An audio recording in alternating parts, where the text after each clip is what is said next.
Welcome to What's Next, the final act of World Water Week 2022. I'm Alok Jha, your host for today. I'm also a science journalist at The Economist. My name is Gabriela Suchowski. I'm the director of World Water Week in Prizes at CV.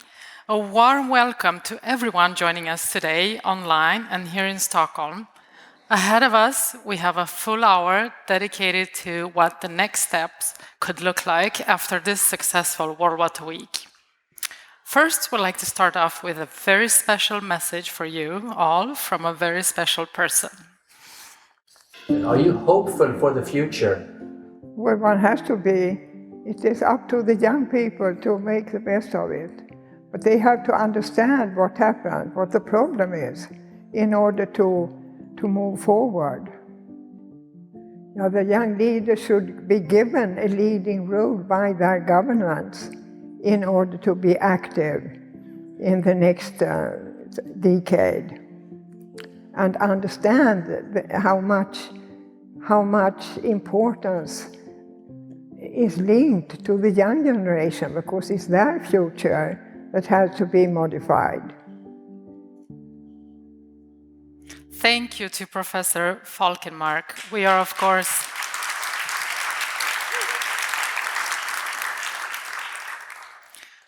course, very honored to have Professor Malin Falkenmark as one of the advisors to CV.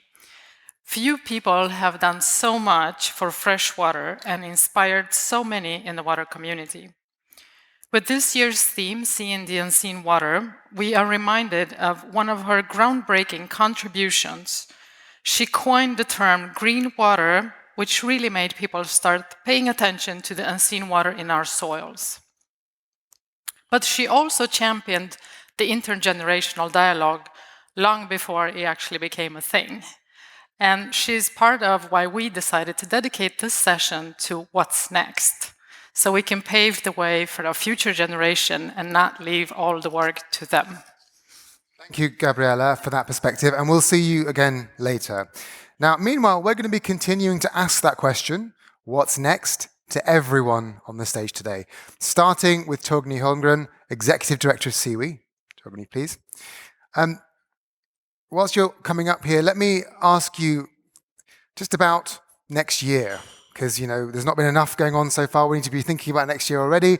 What's next for World Water Week? What's the theme for 2023? Well, next year's World Water will be on innovation. And here. We believe, building on this year World Water Week, we have been looking into the value of water and seeing the unseen. Next step to go for innovation, which also relates a lot to what is going to happen in the next few months and the next year on the international scene. Now, let's talk about what you mean by innovation, because I'm assuming you don't mean trying to find the one silver bullet that's going to solve all our problems. Well, I guess we had hoped for one silver bullet, but there is no silver bullet. And we start to ask ourselves, what really is innovation? Well, there is no quick fix or no quick fixes. Well, we have to we should, of course, tackle the climate crisis and also to achieve the SDGs. We need to look into how to do it jointly together and transform our sectors of the societies also in the food, energy, and the water area. So fostering new thinking is the idea that we will bring with us to next year's World Water Week. How does innovation really happen? Today, later on in this session, we will listen to Professor Mariana Mazzucato, a leading thinker on innovation in the world. She will share us her thoughts. And by the way, she is also a co-chair of the current Commission on Economics of Water. And I believe Mariana Mazzucato will share with us the role of governments also to spur how to achieve the SDGs. And here we have a trouble, because right now we are off track of the SDGs in SDG 6. And that is troublesome. We have 7 years to go before 2030 when we should have achieved the SDGs. So by innovation, we hope that we also can contribute to how to achieve SDGs. Of course, in the next few months, we have possibilities when we meet again, some of us at least, at the COP27 in Sharm el-Sheikh in Egypt, in the Water Pavilion, and discussing also with other partners from around the world on the climate part of water. And then, of course, we have the upcoming UN Water Conference in New York in 2023 March. So there are many possibilities to prepare for World Water Week 2023. What do you think is the role of World Water Week in trying to support the change that we need to see to meet the goals you've outlined? Well, of course, we would like World Water Week to be the meeting place when we meet to discuss, share knowledge, and build solutions. And boosting innovation capacity, I think there are at least 3 starting points. Number 1, to rethink what we mean by innovation. Maybe immediately you start to think of technological advances, and of course we should have that. I mean, of course we see some technological advances right now by having fossil-free steel production in this country, but also see how we can produce food in other ways, etc. in the future. But I think it goes beyond technology. It's also about behavior change, how we act as people. And I think that was also something that Professor John Cherry shared with us the other day, and he's the Stockholm Water Prize laureate of 2020, how to change behavior and practice how we grow food. That is so important, of course, for our survival, but also how we handle water. So I think what we need to do is to rethink what innovation is all about. And also to set their goals, the ambitions, and also to provide the enabling environment that innovation can take place to contribute to the societal goals that we all like to achieve. Second, we need to work more with nature. And here I think our 2021 Stockholm Water Prize laureate Sandra Postel put it very to this point the other day. Working with nature is the way we could solve our most pressing needs. And that is also something that this year's Stockholm Water Prize laureate, Wilfred Brutzart, related to in his speech the other day, or discussion on Mr. Evaporation, as we call him. That evaporation, of course, also links to this year's theme of seeing the unseen. The evaporation, or whatever water we have, is either evaporated, goes to the river, or storage. And I think that is also part, how can we handle that knowledge, that research that he has provided us with. Finally, World Water Week is to listen to all voices. And that is critical and also fundamental for us to arrange the World Water Week, that we have the inclusive session here in our event here in Stockholm, but also that we online participants, all voices, and I guess you were here, most of you, the other day, the passion that the Stockholm Junior Water Prize finalists brought with them to this meeting, but also all young professionals and youth that we have in this meeting gives me hope for the future. Also that we, in this context, also can listen to youth, indigenous people, all people around the world. So that is the idea about World Water Week next year. Okay, well, thank you, Torgny. I think you've made us all quite excited about not only the rest of the day today, but also the theme for next year's World Water Week, so we'll talk more in the future. Thank you very much. Thank you. And welcome.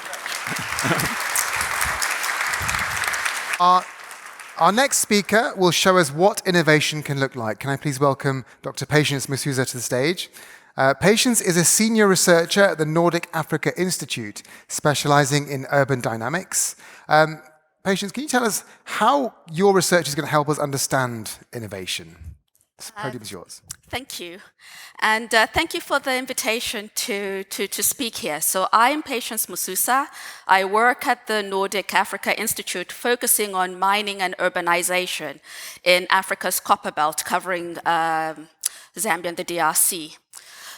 Most of us know that Africa is one of the fastest urbanizing regions in the world, and that by 2050, most of its residents will be living in cities.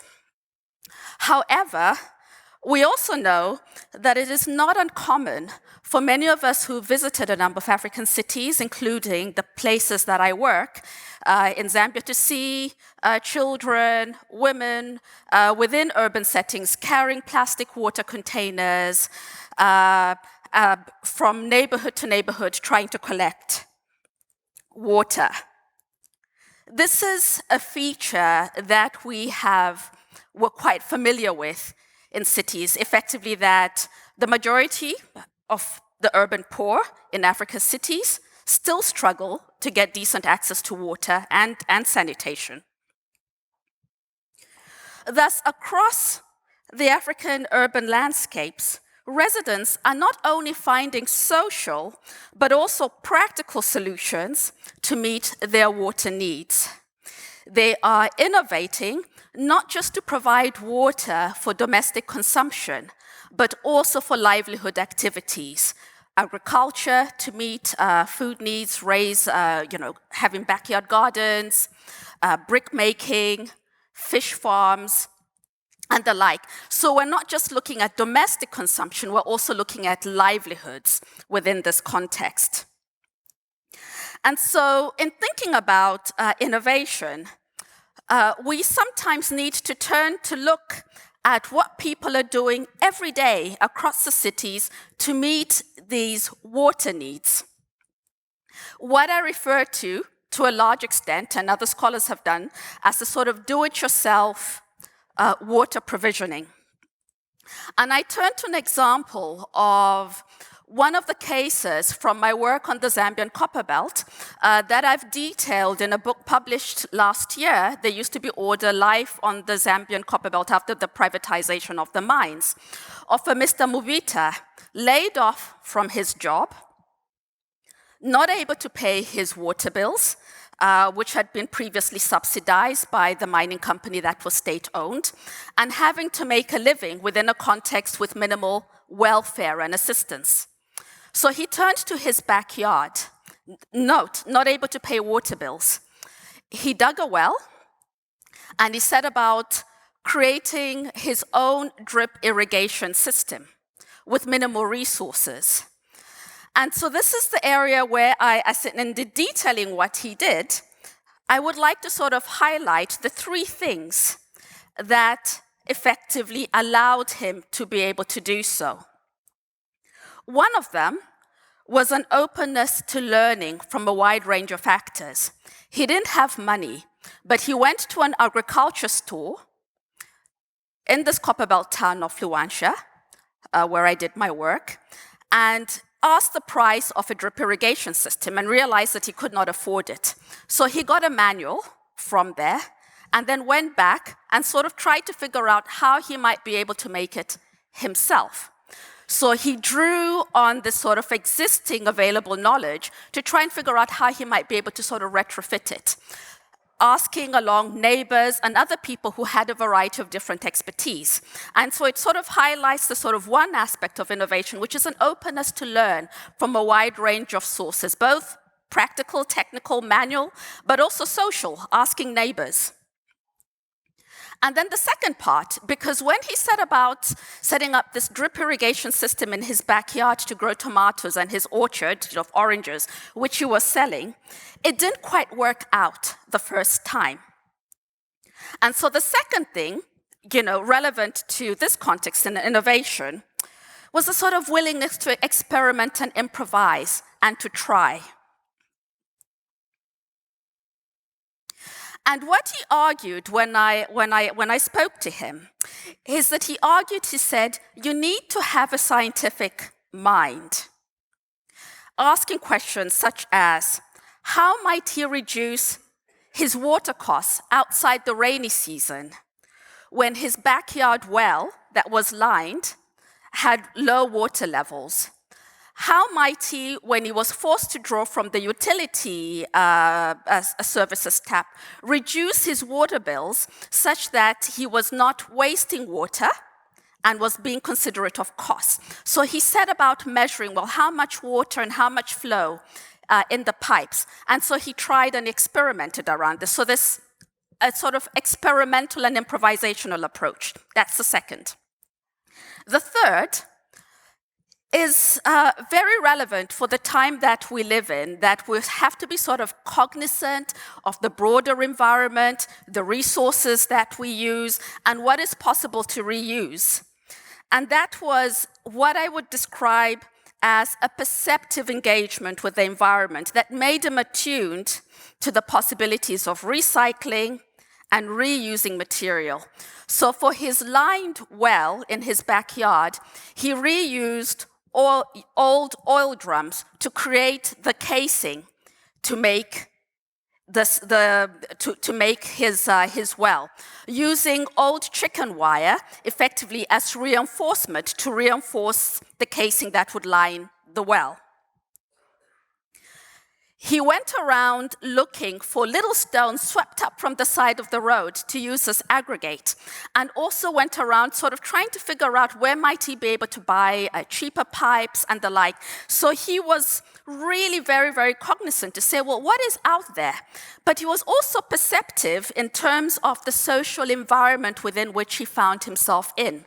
Most people living in this area were also financially and economically distressed. And so he set about learning from others, observing what others had done in their own water needs and water provisioning to figure out what might be the most cost-effective way to do so. So while this DIY water provisioning of African urban residents like Mr. Mubita, detailed in my book, highlight what the residents of distressed urban settings that characterize many African cities are doing to meet their everyday needs, innovating both socially in terms of like looking within the sort of social networks as to what might be learnt, innovating through improvised experimentation to learn from a wide range of sources, but also showing a willingness to try, recognizing that they might fail, and also being cognizant of the scarcity of resources. So being very, very, very well aware that things and materials are not to be taken for granted. So what might municipal authorities learn? And other actors learn from people like Mr. Mubita. And I'll end on a series of 3 questions that I think is posed to all of us. To what extent are municipal actors, ourselves as researchers, open to learning across a wide range of actors, including the people on an everyday basis, making everyday action to self-provision? What scope is there within the operations for municipal actors, for example, to experiment, improvise, pilot? What scope is there within the operations to learn and try out? How attuned are we, when we come up with big projects for water infrastructure, to the social and material realities within which the people live, making a living and providing domestic services? And to what extent are we willing to scale up on these innovations? I will end there. Thank you.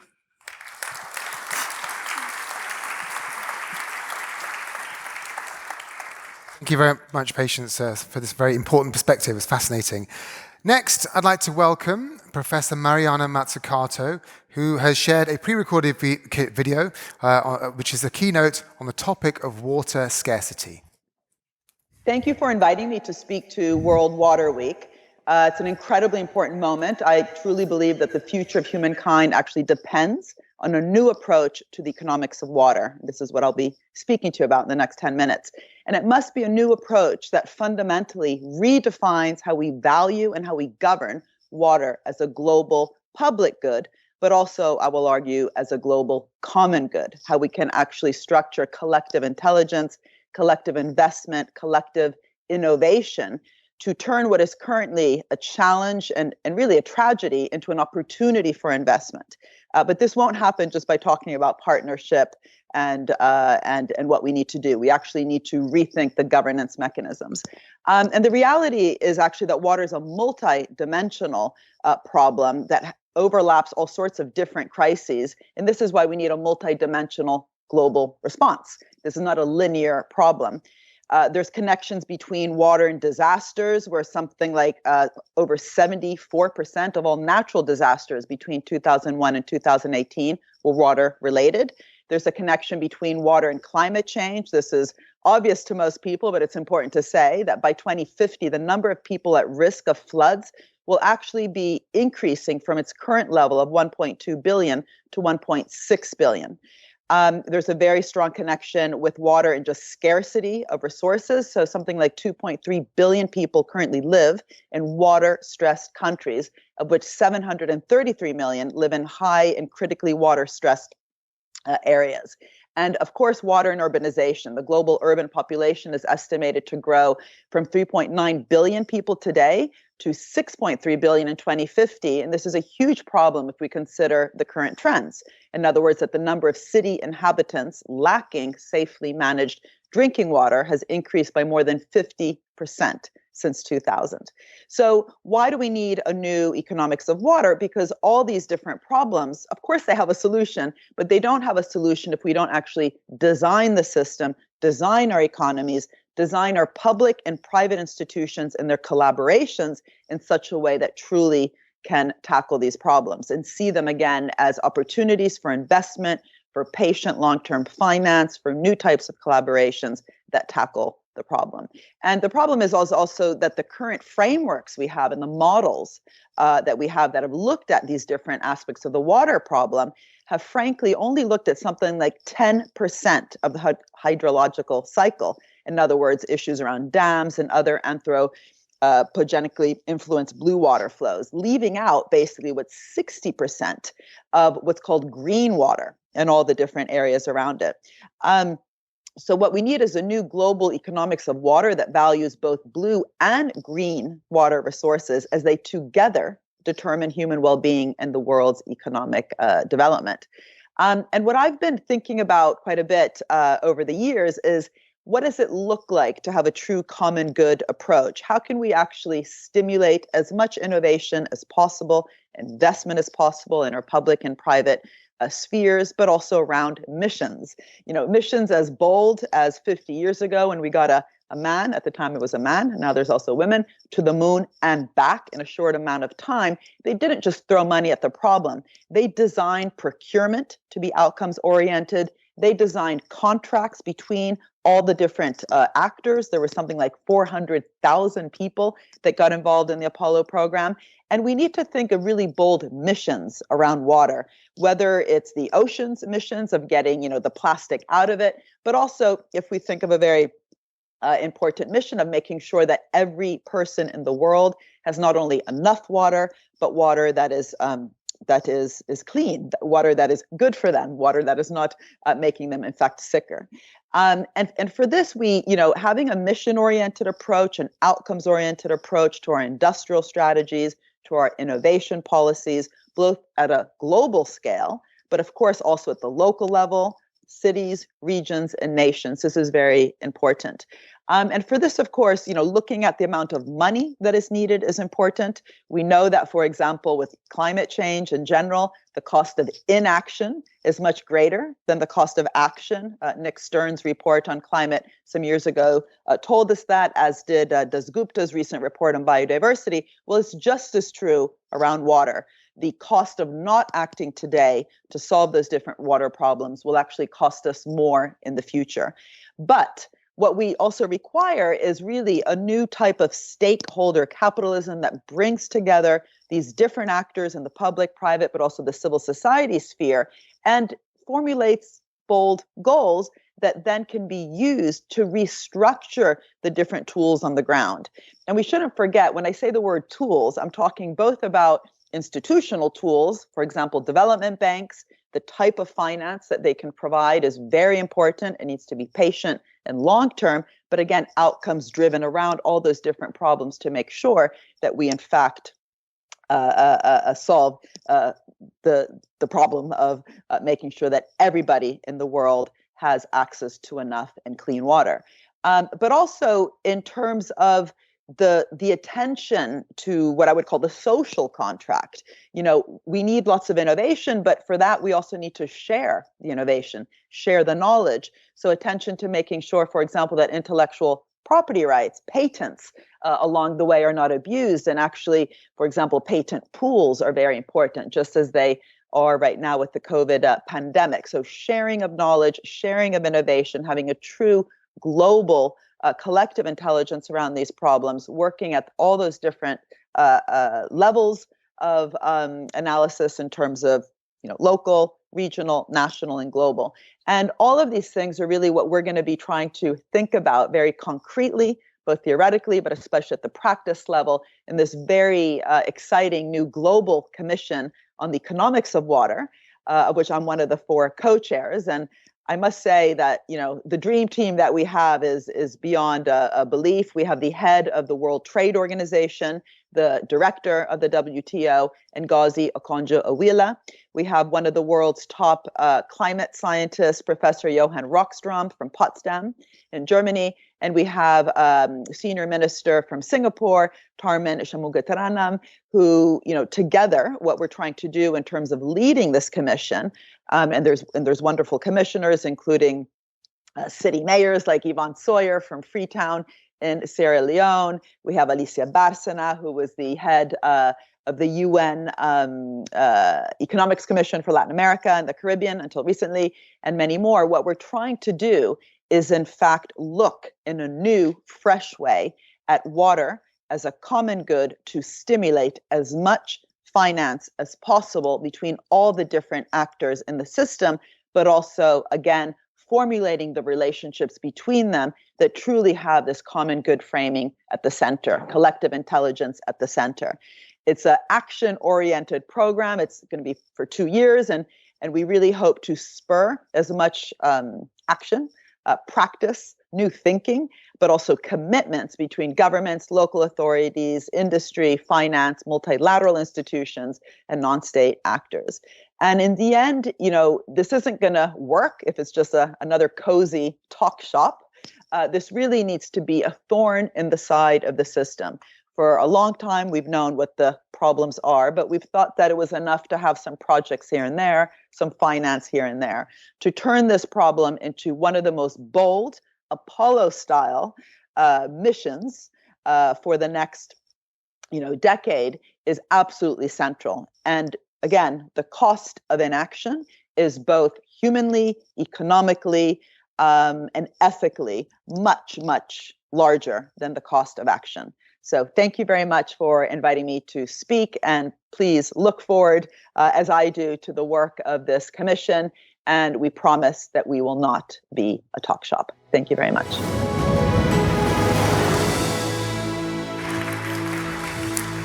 Thank you, Professor Mazzucato. As Torgny Holgrim has already said that before, the big question is actually how to connect some of these grand Apollo-style ideas that Professor Mazzucato is talking about with the very real challenges that you're all facing, for example, in achieving the SDGs.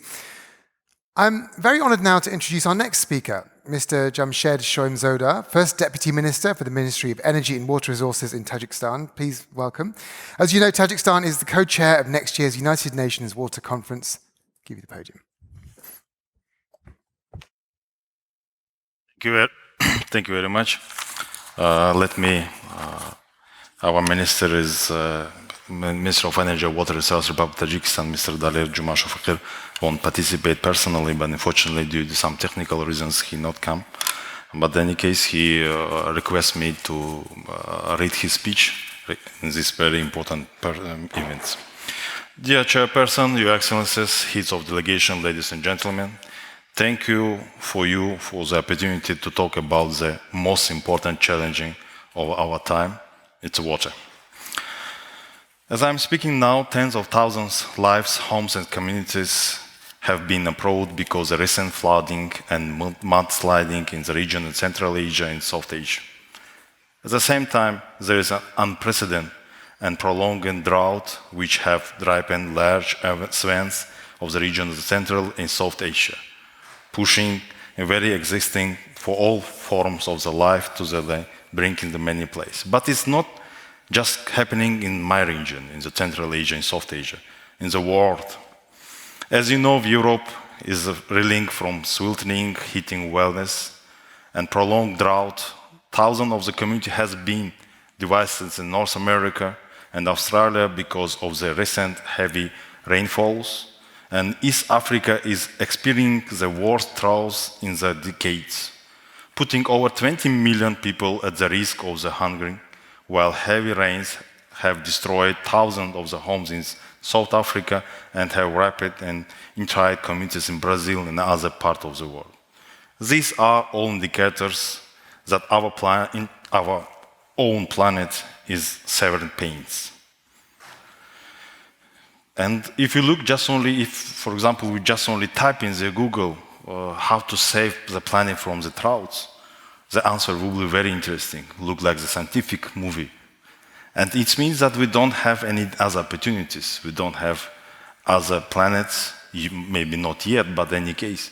And it's not games, they can restart again.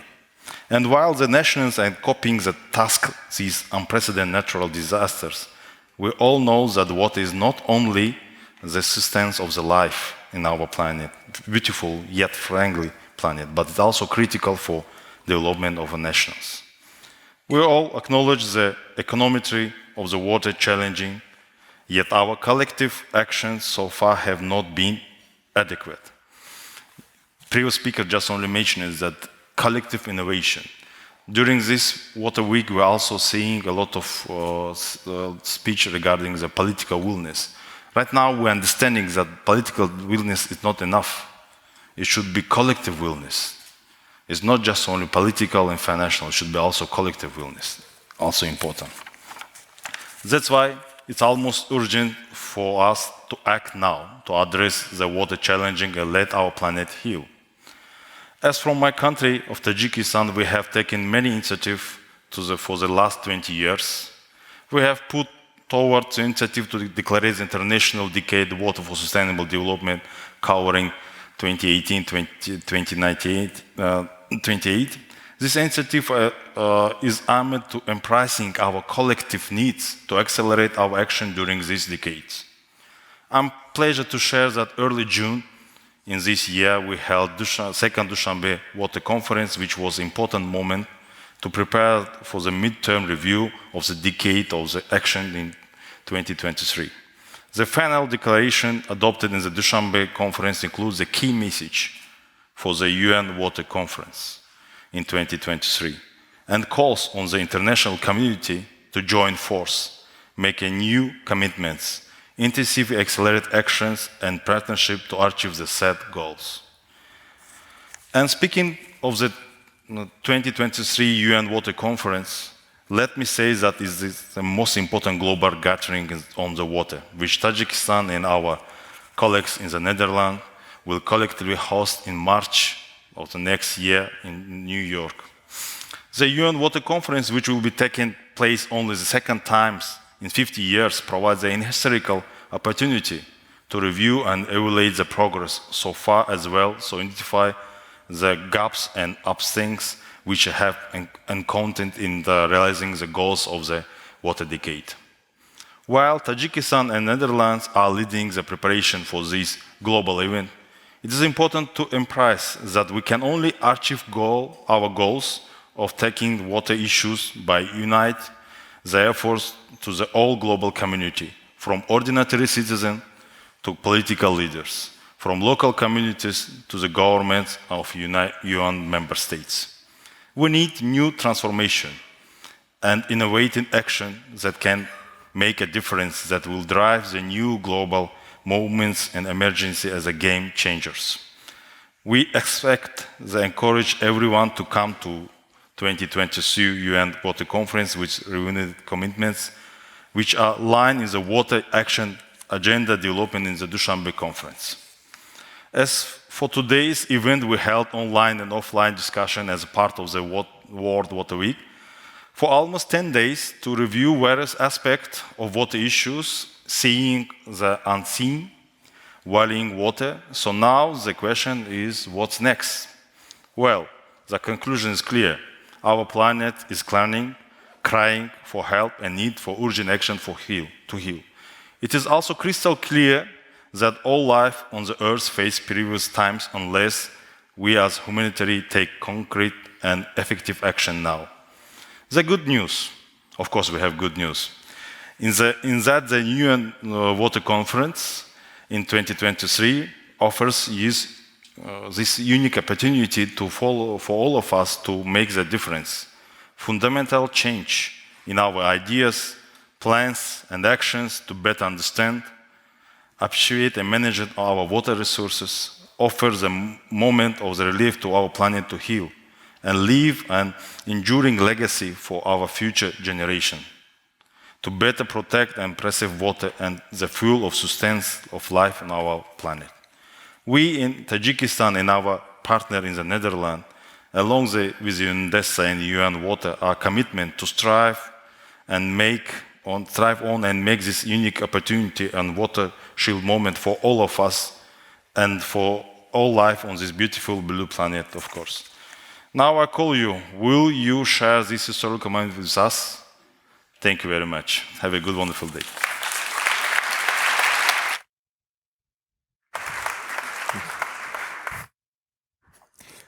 Thank you very much, Mr. Schoenzoda. Thank you so much for that presentation. We, of course, also want to hear from the other co-chair of the UN 2023 Water Conference. Please welcome Ms. Liesje Schreinemacher, Minister for Foreign Trade and Development Cooperation for the Government of the Netherlands. Your Excellencies, distinguished guests. For years now, Stockholm Water Week has been key in exploring tailored solutions for global water issues. And I'd like to thank the Stockholm International Water Institute for again organizing this pivotal event and for being such an inspiring partner. The extreme droughts and floods across the globe underscore the enormity of the water-related challenges. Climate change is with us now, and it's clear that there is no time or water to waste. Yet, while most of the challenges are linked to water, so are the solutions. Investing in water means investing in life. It means boosting food security, health, and economic opportunities for everyone. It means tackling climate change and biodiversity loss. Through united action, we can do this. Next year, the Netherlands will be co-hosting the UN 2023 Water Conference together with the Republic of Tajikistan. A main outcome will be the Water Action Agenda.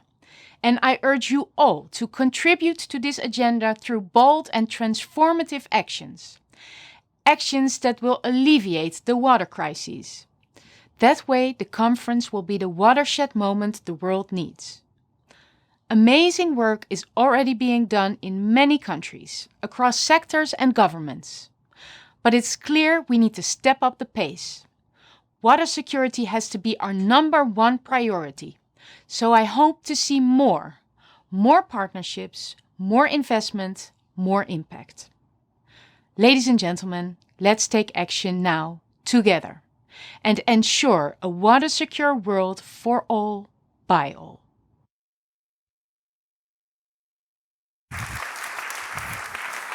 Thank you very much, Ms. Schreinemacher. We're going to be continuing to talk about the Water Conference and what it will take to actually deliver on all the promises made when the SDGs were agreed back in 2015. I will now hand over to another moderator who has this week been a junior rapporteur, listening to many of the sessions. She will be asking the questions to the water envoys of the co-chair countries. Please welcome Rohini Srivaishnavi Korlakunta, Sultan Rahimzoda, who's the special envoy for water of the President of the Republic of Tajikistan, and, of course, Henk Ovink, special envoy for the international water affairs for the Kingdom of the Netherlands. Please take a seat, and Rohini, take it away. Yeah.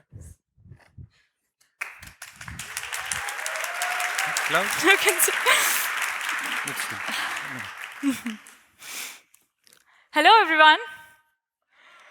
Yeah. And greetings to all the youngsters around the world who are determined to change and act for a better water world. Hello, Henk.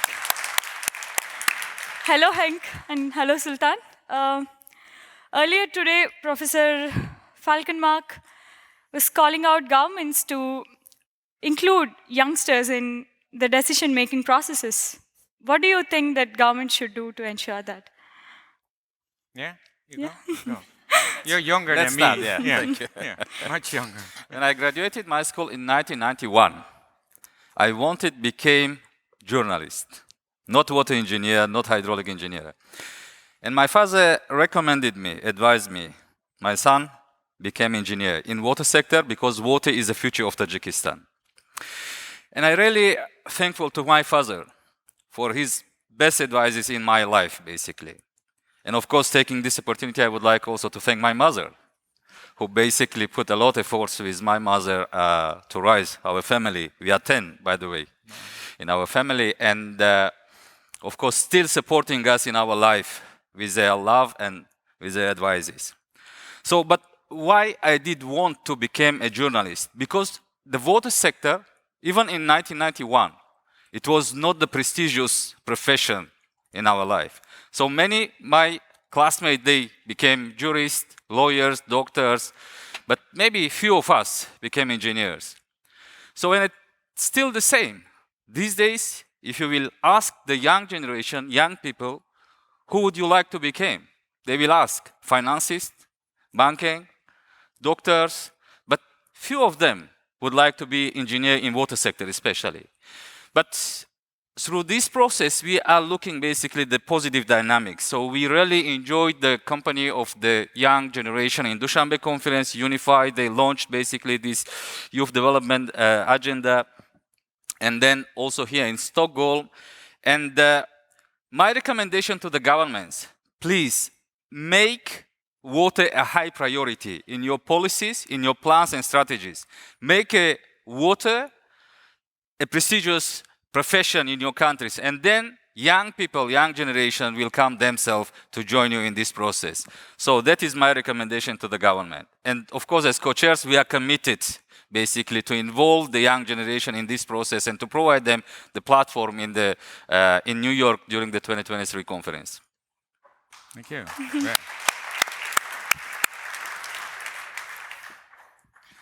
So who is younger than 30? Can you please stand up?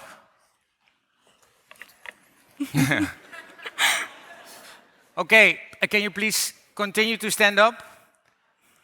Let the others watch. Already 30%. Next year, we're going to double the amount. Yes. Second, I'm going to reiterate what came out of the youth panel this morning. Yeah, you can stand, because the youth panel said, one, we want to increase spending in youth programs by 30%, taking the bar of 2022. Now, don't applaud, because I was in a panel on gender, which includes youth. On ODA, only 0.05% goes to women. So if you add 30%, that's still nothing. So I think, applaud 30%, but it has to be much more. Second, youth asked for 30% more in capacity building spending to ensure that they are educated, that water and youth are part of the same effort. And as co-host, we would definitely support, but perhaps it should be 300%, looking at the numbers that are actually statistically right. And the last, and that was the call that was also in Dushanbe on the table, we embraced, moving towards the conference, at the conference, but definitely beyond, 30% of the youth below 30 have to be in decision-making process, influencing our decisions and the work and the implementation, scaling and replication by 2030. So that is our call to us, mirroring governments, but also private sector, NGO and academia, to make sure that across organizations, youth and water are a connecting force to drive sustainable action. Well, thank you. I think maybe youth should also consider becoming politicians so we can influence ourselves. That would be interesting. Yeah. Yeah. Another important topic today is how innovation can contribute to the global water agenda, and what are your views on that? Yeah. So it's interesting to hear innovation for next year's theme. I don't want to be the spoiler here. If we look at the gap that the crisis that we face, and we think about innovation as the solution path, it's also a little bit of a stupid excuse that will bring salvation all of a sudden.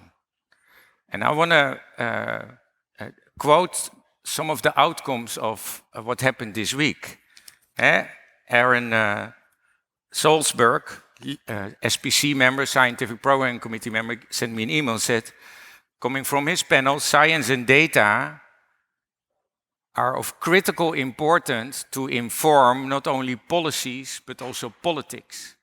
And there's a big gap between what matters and what we know and the decision-making process.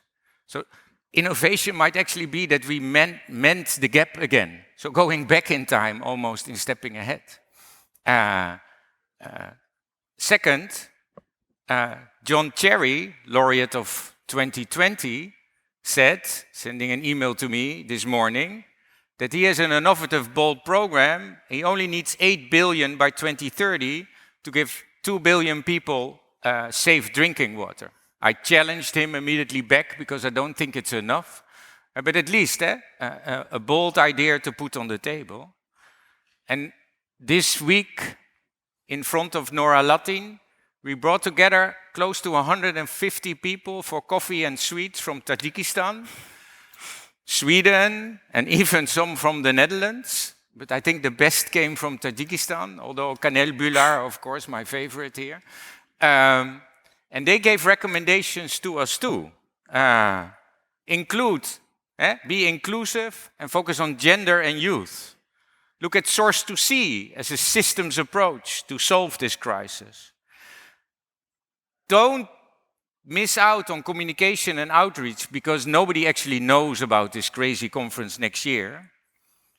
Look at water for the world, because water you find in every sector, in every silo. So recover the water in all those sectors and silos. Instead of that, we look at new things first. Capacitate all. We think about projects and the billions, but it's spending in people first. The young, the most marginalized, women. We lack the millions to spend in each other to make sure that that enabling environment is strong in the weakest places around the world. Focus on nature and nature-based solutions. Don't forget about the human right and justice and menstrual health, and make sure water is there for the world. And the last came from Danone and the Water Equity Fund, Jehan and Monica. They brought together already 4 countries, Indonesia, Mexico, Spain, and Colombia, and they're setting up already for next year's conference a public-private partnership to increase spending in water security in these countries. That is not innovative, that is just doing what we're supposed to do. I think the responsibility that we feel on our shoulders is massive. It makes me scared for a conference that is so huge. And I don't need innovation. I need to ensure that the world that has committed in 2015 to the goals we set out to just deliver on those promises and make sure that the world becomes water secure. And that said, water is perhaps the most innovative driver of all. It trickles down across society, it reaches every child, girl, and women across the world, and investing in water will deliver a water secure world for all. And I hold myself and you accountable that we don't let this go, this moment. It is important. It is perhaps the last chance we get. So better work your asses off.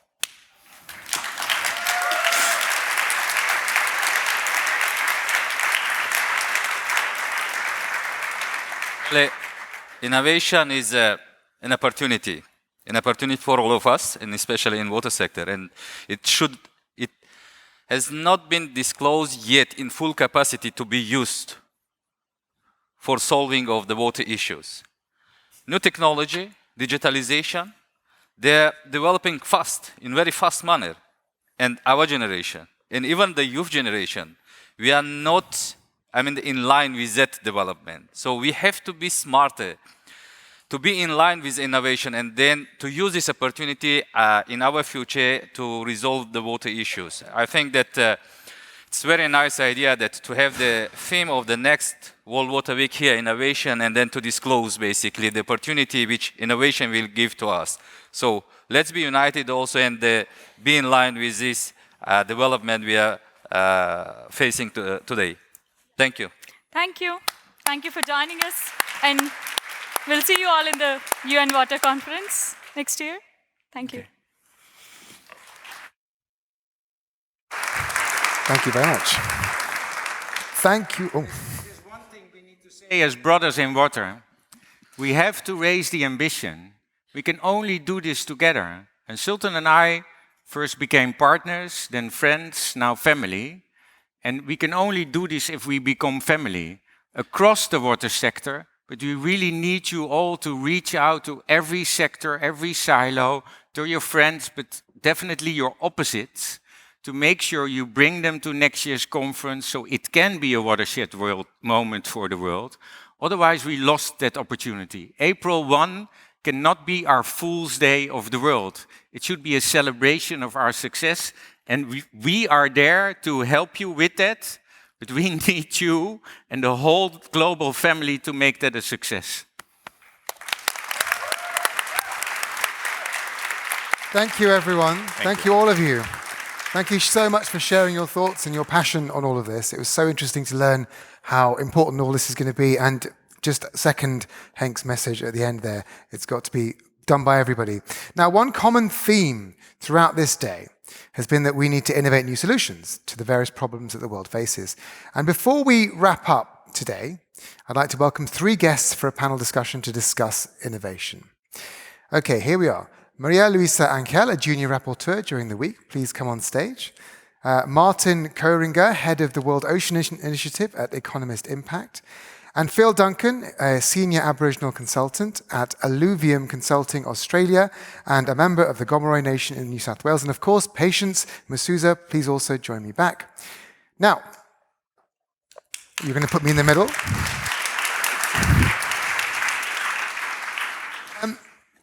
Let me start over at this end, because we're all talking about youth all the time now.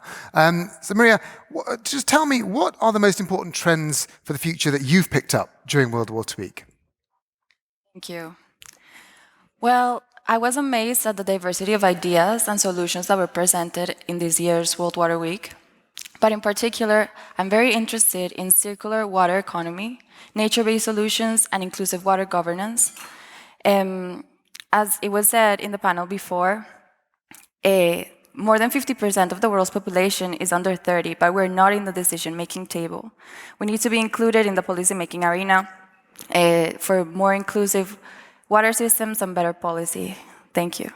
Thank you, Maria. Phil, I'd like to talk to you. What have you picked up in your wandering around the sessions this week? Firstly, what a privilege to be halfway around the world, but water connects us all. It transcends boundaries.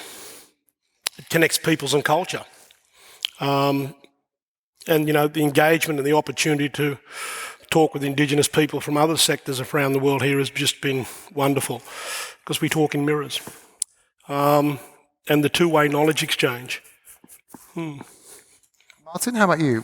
Yeah, so I'd like to pick up on something that Henk mentioned, that the source-to-sea approach. I think this is really crucial. I mean, one thing that, we often forget is this kind of the need to connect this upstream and downstream, both in terms of the problems that we face when it comes to, fresh water and ultimately the ocean, but also the solutions. So, from land to fresh water to coastal to marine ecosystems, they're all connected ultimately. And the source-to-sea approach is a great way of conceptualizing that. We have 3 major crises. We have the biodiversity loss crisis, we have climate change, we have pollution.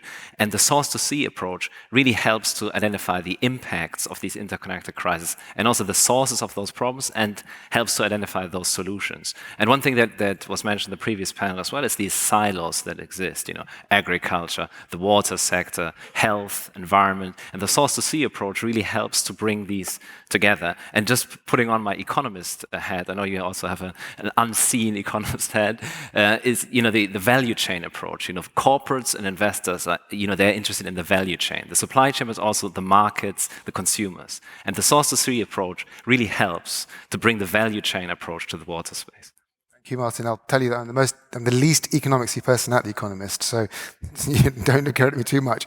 Patience, you gave some vivid examples of innovation in your talk, and I'd like to let you continue with some of that. What do you think are the kinds of innovations that we need to see beyond the ones you talked about to sort of get to grips with some of these problems? I would say thanks. I would say that the most important are the social innovations. I think we, as was highlighted earlier, on the need to come together, treating water as a systemic but also sort of common good.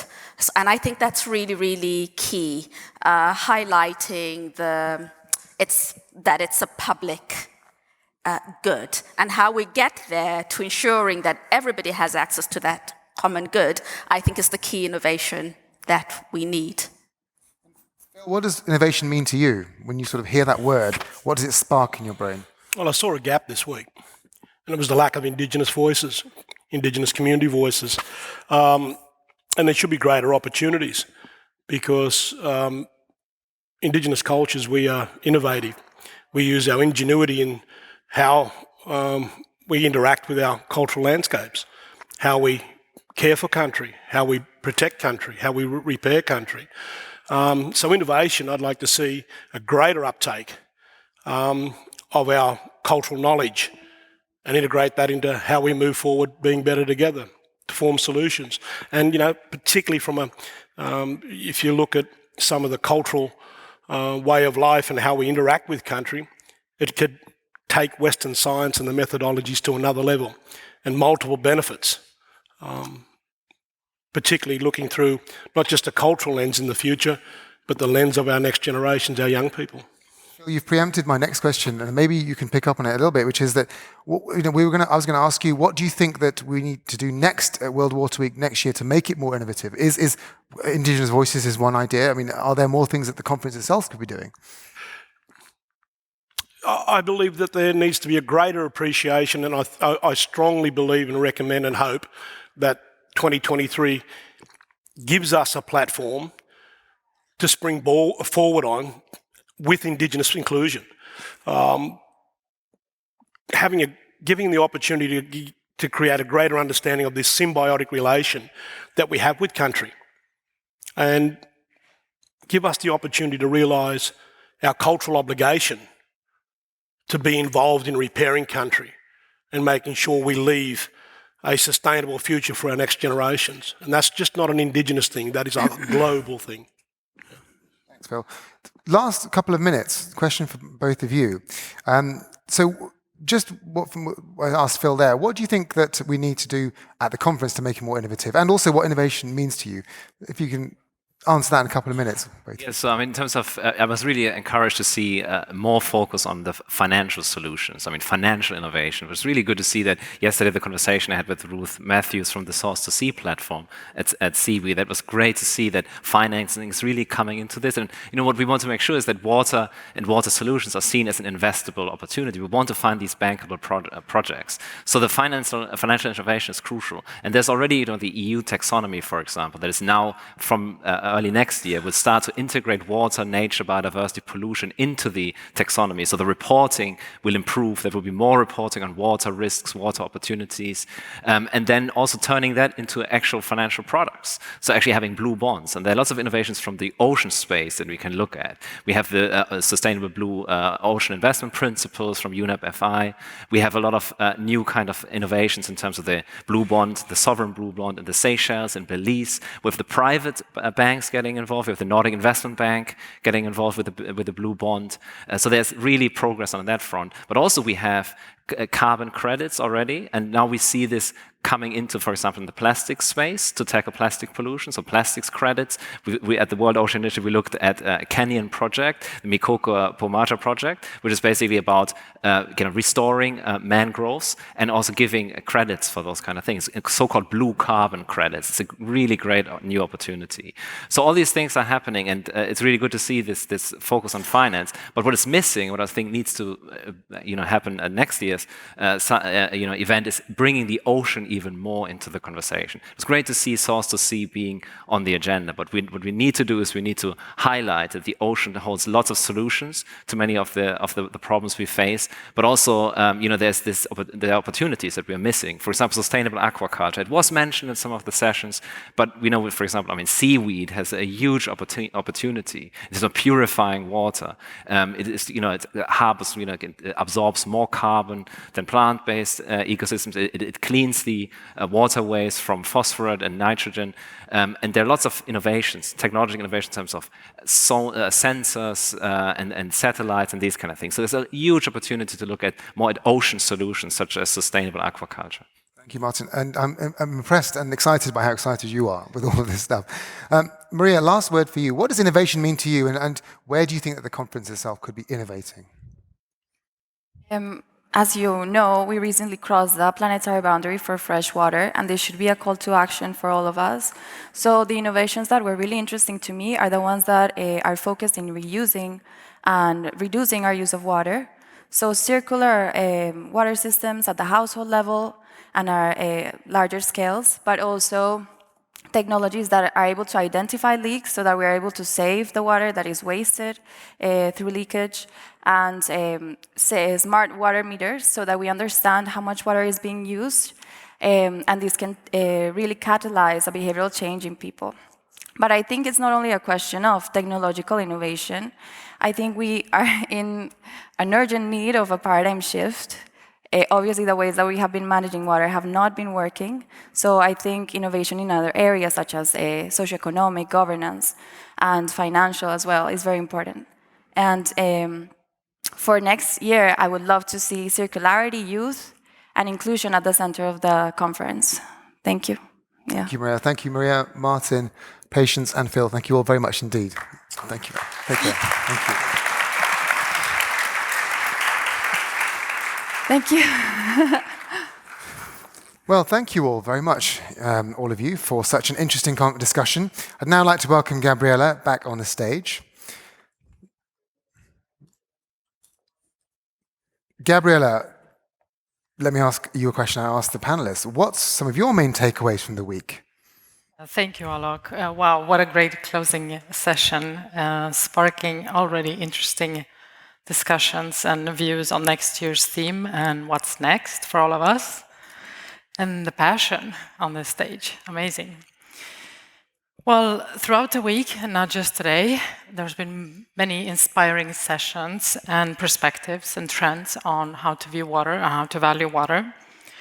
And I hope we all feel inspired by everything that we've seen throughout the week. It's been said throughout the week that we see positive change, but it's just not happening fast enough. And I think this is where World Water Week can play an important role. It's to bring change forward faster. This is exactly what we've been doing here throughout the week, and that we'll continue to do post World Water Week. But I really want to thank you everyone here and online for participating and engaging. Now, World Water Week is a complicated endeavor. It can't be just a few people who put it together. Who helps you put this whole thing together? There are a lot of people, passionate people, the entire water community is engaged all year long. And I'd like to start by thank you to our session organizers. Over 300 sessions have been put together by hundreds of organizations. You brought together content about water, value water, many interesting perspectives, and challenged us. So I really want to thank you for your dedication. We've also seen brilliant speakers throughout the week, also challenging us to view water in new ways and how to act forward. Big thank you to our speakers as well. And without our partners and sponsors, of course, World Water Week wouldn't be possible. So I really want to take this opportunity to thank our partners and sponsors for their continuous support. Not the least, to thank our volunteers and our assistants. You've seen them around the venue performing millions of important tasks to make sure that the World Water Week runs smoothly in sessions, and also as junior rapporteurs monitoring them every single session, basically, and coming forward with commitments and trends that they have seen in sessions. So thank you to all of you contributing to a fantastic World Water Week.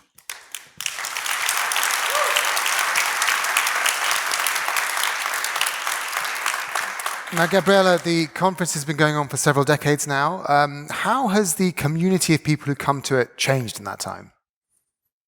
Well, I'd like to go back to something that Henk was talking about when it comes to youth and gender, and just to shed a light on what we have accomplished as a community here in the past 10 years or so, in the past decade. Because when we first started hosting World Water Week in the beginning of the 90s, we didn't really talk about gender at all, or at World Water Week, or in water. And it wasn't until 2016 that we started thinking about gender, or at least measuring gender at World Water Week. And this is what we have accomplished as a community together attending World Water Week.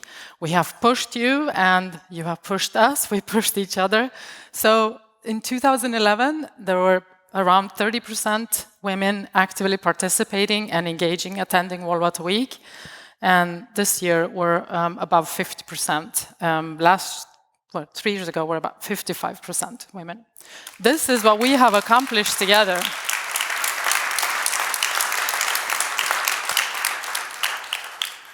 Well, we're also looking at young professionals. And in 2011, we didn't talk about young professionals. We started doing that first in 2016. And in 2011, we were not even 1% at World Water Week.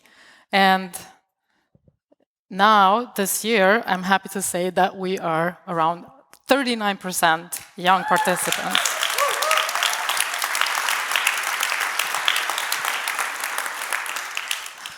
That is an accomplishment from all of us, from this community. And next year, 50%. That's a great.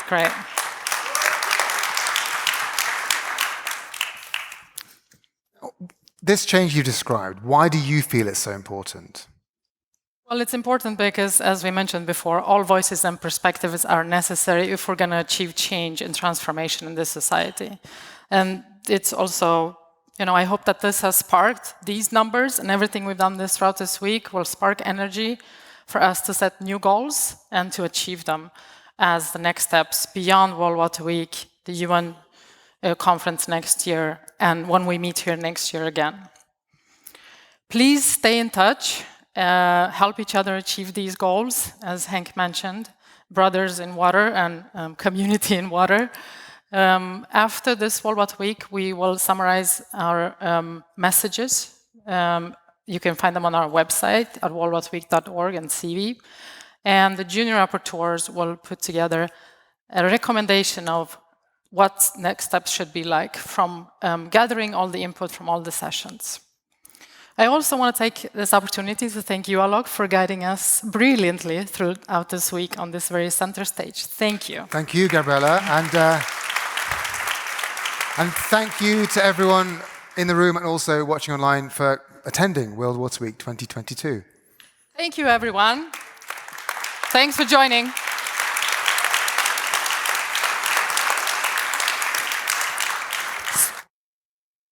Yeah.